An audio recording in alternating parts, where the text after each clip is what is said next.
Hello, my name is Scotty McCoy, and I am back with another episode of Slasher Scotty, and I have on the phone Dee Wallace, and she played Cynthia Strode in Halloween 2007 and Donna Trenton in Cujo.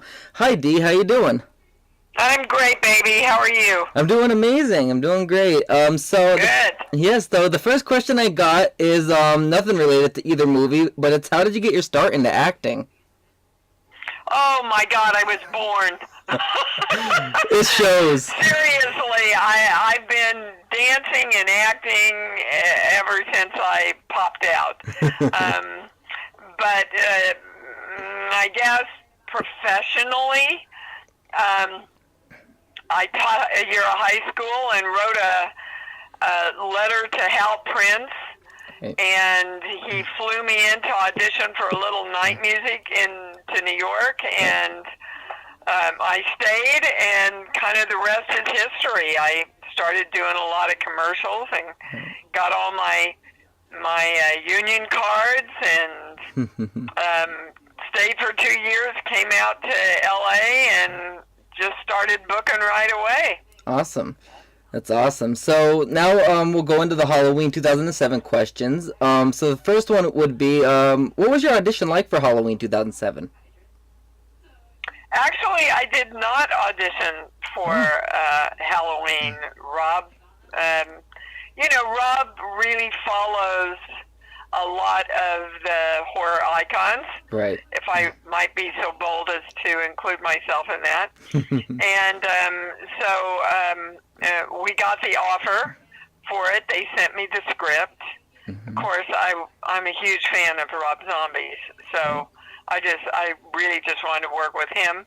Yeah. And it just kind of took on a life of its own, and we got to improv a lot, and it just, we just got a lot of great stuff. I adore working with the guy. Awesome. So how was he as a director? Oh, he's great. Was he? He knows exactly what he wants, but he gives you so much leeway to bring in your own ideas and what if we did this, and what if we, and improv, and that's when you really get a lot of magic on the screen, is when everybody participates in the creativity. Exactly, and that's what makes a brilliant director, when they give you that leeway, because it makes your job as an actor even more fun. So much easier. Yep. It's so much more fun. Exactly. We know that you didn't really have much of a death scene in Halloween. Basically, it was like a neck snap. But how was it filmed and prepped? All of I guess the blood going through the table. Did you do your own stunts, that type of stuff? Well, it was interesting because I originally died going down the bookcase. Oh, true. And 3 weeks later, the producers called and they said, "Well, we need you to come back again." I said, "I've already died." They said, "Rob wants to kill you better." So I went back and we crawled down the hallway. No, it was a stunt girl that went into the table, but it was me and Tyler, and I kept saying, "Tyler, go on, you can, really put your arm around my neck, because I can hold it, I can put my hand." He's so gentle, Tyler. And so he and I did all the neck breaking and all that stuff. But It was a stunt woman that went through the glass. They weren't quite, comfortable with the fact of a lead actor who could get really hurt. That is true, though. It's a good point. So, speaking of Tyler, how was he? What was it like working with him? Oh, he's such a sweetheart. I mean, it's funny, for playing a killer, yep, you want to take care of him. I mean, he's just gentle and sweet and gentle. Yeah. That's Tyler Maine. Not bad. So I guess we'll transition into the Cujo-related questions. I loved Cujo. Cujo, I was there every day. And Cujo... Every day, for 8 weeks. That movie scared me, and it's funny. I have a funny story about that because my my Aunt Marianne, who passed away a couple years ago, my Aunt Candy has this dog, and he would always like bark and bark and bark at you. And my Aunt Marianne, every time she would come over for the holidays or whatever, she'd be like, "Oh, here we go. There's Cujo going again." Yeah. They always call him Cujo. Look, when I do the conventions, I can't tell you how many people I have walk up with Chihuahuas or these little tiny yapper dogs, and they go, "Hi, we named him Cujo." That's hilarious. It's kind of a part of our culture now, you know. I'm gonna actually throw in a bonus question quick. Did you read Stephen King's Cujo before you filmed it? I did not, and I didn't on purpose. That's good. Yeah, as an actor, I know that I can only work with the material that I have. Right. And I read it afterwards, you know, right. Especially because there was all the hoopla about whether we were going to kill the kid at the end of the movie, which is what he does in the book. Right. And when Dan Blatt came to me and said, "What do you think, Dee?" I said, I think you're crazy to ask people to live through 2 hours of what we're going to put them through and then kill the kid and not have any payoff. I don't think we can do that. Exactly. And he agreed, and Lewis agreed. And then when the movie, when Stephen King saw, you know, one of the first rough cuts, he said, "Thank God you didn't kill the kid. I never got more hate mail in my life." Wow. You had 2 dogs then on set? Oh, honey, we had 13 dogs. Oh, wow. I didn't know it was that many. Yeah, because you couldn't overwork the dogs, and they all needed to be trained to go after different toys for different tricks. That is true. The actress, however, could be overworked. Of course, right?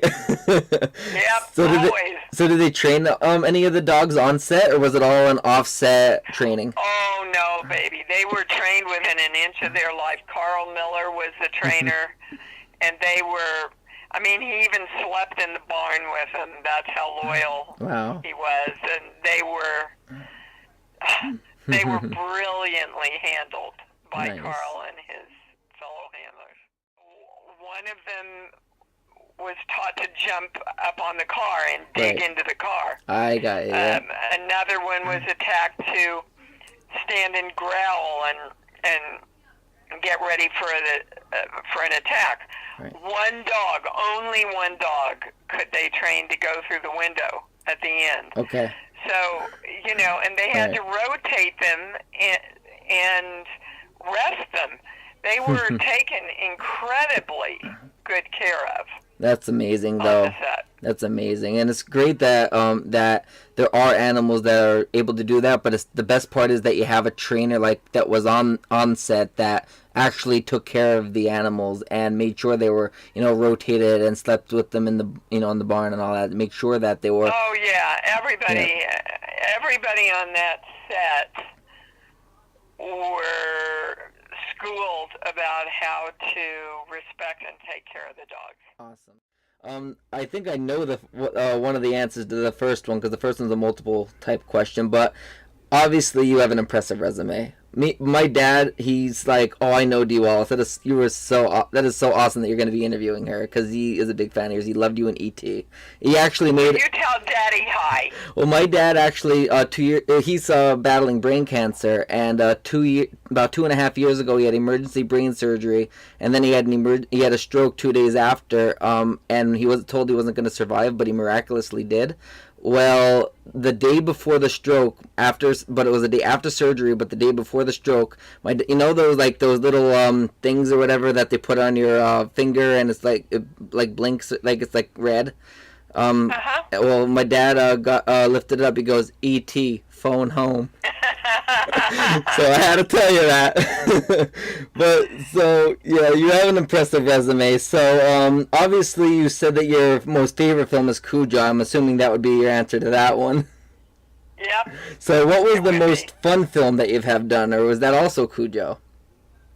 Oh no, I think the most fun had to be The Howling.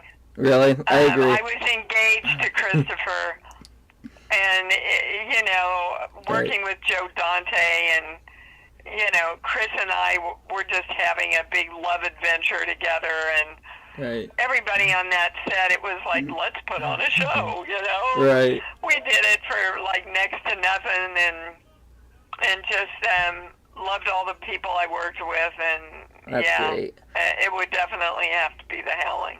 Awesome. Had a lot of fun on 10 too.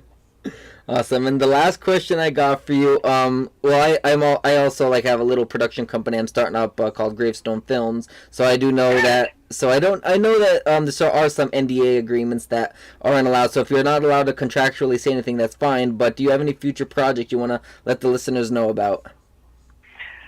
So many. Well, there's one that I'm thinking will be announced very soon. There's been a lot of stuff over the internet about it. Okay. I still can't announce it. That's fine. But I think my fans will be really pleasantly surprised. Awesome. And I just finished a lovely little family film called It's a Fixer-Upper. Okay. And I'm going into a wonderful, it's kind of a combination sci-fi and horror called Await the Dawn, and I start that the 1st of April.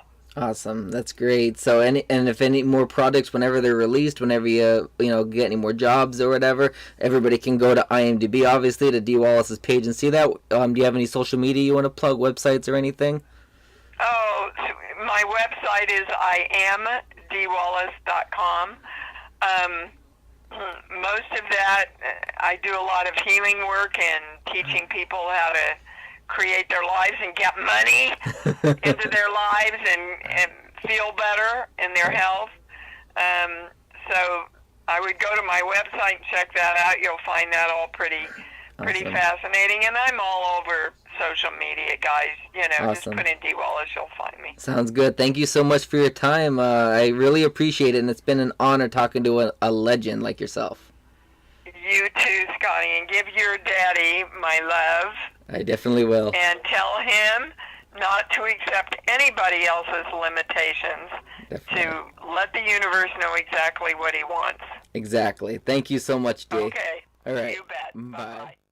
To hear the rest of my interview with Dee Wallace, who played Cynthia Strode in Halloween 2007 and Donna Trenton in Cujo, you can order the Ultimate Slasher Movie Encyclopedia. To find out when the Ultimate Slasher Movie Encyclopedia is for sale, you can like my Facebook fan page at www.facebook.com/smccoyauthor.